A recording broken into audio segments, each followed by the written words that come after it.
After a 33-year leave of absence from his alma mater, I am pleased to present to you Dr. William Gates.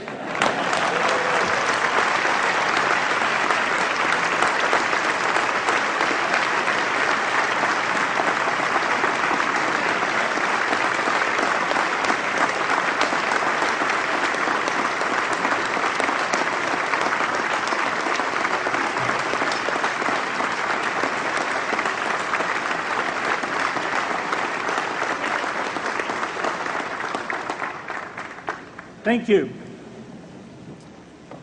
President Bach, former President Rudenstein, incoming President Faust, members of the Harvard Corporation and the Board of Overseers, members of the faculty, parents, and especially the graduates. I've been waiting more than 30 years to say this.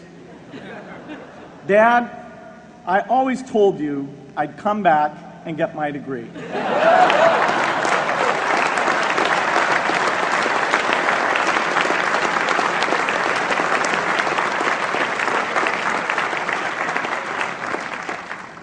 I want to thank Harvard for this honor. I'll be changing my job next year, and it will be nice to finally have a college degree on my resume. I applaud the graduates for taking a much more direct route to your degrees. For my part, I'm just happy that the Crimson called me Harvard's most successful dropout. I guess that makes me valedictorian of my own special class. I did the best of everyone who failed. But I also want to be recognized as the guy who got Steve Ballmer to drop out of business school.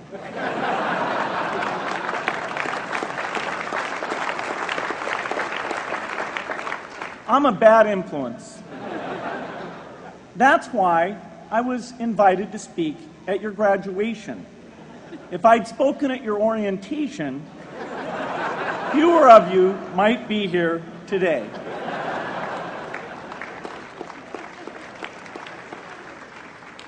Harvard was a phenomenal experience for me. Academic life was fascinating. I used to sit in on lots of classes that I hadn't even signed up for. And dorm life was terrific. I lived up at Radcliffe in Currier House. There were always a lot of people in my dorm room late at night discussing things because everyone knew that I didn't worry about getting up in the morning. That's how I came to be the leader of the antisocial group. We clung to each other as a way of validating our rejection of all those social people. Radcliffe was a great place to live. There were more women up there, and most of the guys were math science types. The combination offered me the best odds, if you know what I mean. That's where I learned the sad lesson that improving your odds doesn't guarantee success. One of my biggest memories of Harvard came in January 1975 when I made a call from Currier House to a company in Albuquerque, New Mexico that had begun making the world's first personal computer. I offered to sell them software. I worried they would realize I was just a student in a dorm and hang up on me. Instead, they said, "We're not quite ready. Come see us in a month," which was a good thing because we hadn't written the software yet.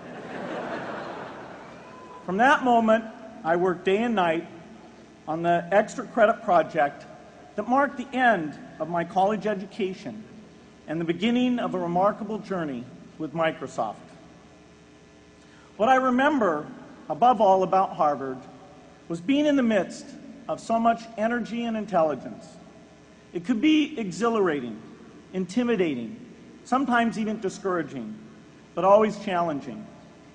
It was an amazing privilege, and though I left early, I was transformed by my years at Harvard, the friendships I made, and the ideas I worked on. But taking a serious look back, I do have one big regret. I left Harvard with no real awareness of the awful inequities in the world, the appalling disparities of health and wealth and opportunity that condemn millions of people to lives of despair. I learned a lot here at Harvard about new ideas in economics and politics. I got great exposure to the advances being made in the sciences. But humanity's greatest advances are not in its discoveries, but in how those discoveries are applied to reduce inequity.